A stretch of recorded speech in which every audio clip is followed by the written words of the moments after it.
Welcome back to Tirupati Sri ప్రెగ్నెడియస్ YouTube channel. SA social వారికి Brahmastra batch అనేది చాలా అద్భుతమైన ప్రణాళికతో మనం ప్రొవైడ్ చేయడం జరిగింది. సిలబస్ని అంతా కూడా కొన్ని భాగాలుగా విభజించి ఆ భాగాలకు సంబంధించిన పీడిఎఫ్ అనేది ప్రొవైడ్ చేసి ఆ పీడిఎఫ్ పైన సాయంత్రం 50 మార్కులు డైలీ టెస్ట్ అనేది కండక్ట్ చేయడం జరుగుతుంది.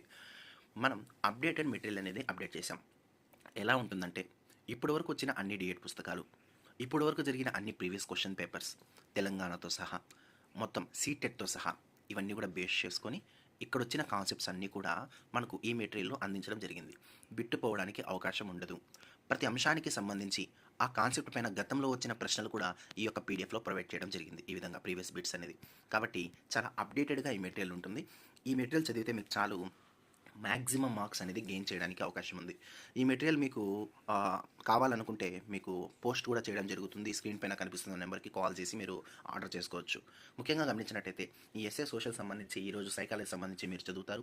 సైకాలజీ అనేది చాలా ఇంపార్టెంట్, జాబ్ డిసైడింగ్ ఫ్యాక్టర్. కాబట్టి ప్రతి ఒక్కరు కూడా ఖచ్చితంగా దీన్ని ఫాలో అవ్వాలి. దీన్ని ఫాలో అయినట్లయితే మీకు తెలియకనే ఇన్ టైంలో సిలబస్ అనేది కంప్లీట్ చేసుకోవడానికి అవకాశం ఉంటుంది. దీనికి సంబంధించి ఈరోజు మీరు ఏం చదువుతారంటే భావన అంటే ఏమిటి, భావనలో రకాలు ఏమిటి, బంధాలను ఏర్పరచుకోవడం, మేకింగ్ కనెక్షన్స్ అనే టాపిక్ని చదువుతారు.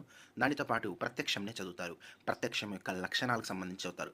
గతంలో ఇక్కడ నుంచి మనకు బిట్ వచ్చింది ప్రత్యక్షం వ్యవస్థాపన నియమాలు. అదే అవిరల నియమం, సామీప్య నియమం, సామ్య నియమం, పూరణ నియమం, ఆకృతి క్షేత్ర సంబంధం. గతంలో ఆకృతి క్షేత్ర సంబంధాన్ని మొదటిగా వివరించి చెప్పిన శాస్త్రవేత్త ఎవరు అని ప్రశ్న అడగడం జరిగింది. చాలా ఇంపార్టెంట్ టాపిక్, ఖచ్చితంగా మనం కవర్ చేయవలసి ఉంటుంది. వ్యక్తిగత కారకాలకు సంబంధించి మనం అభిరుచి వైఖరి లాంటి అంశాలన్నీ కూడా చదువుతాం. ఆ తర్వాత మొత్తం అభ్యసనంలోనే అత్యంత కీలకమైన టాపిక్ అయినటువంటి స్మృతి విస్మృతి గురించి చదువుతాం.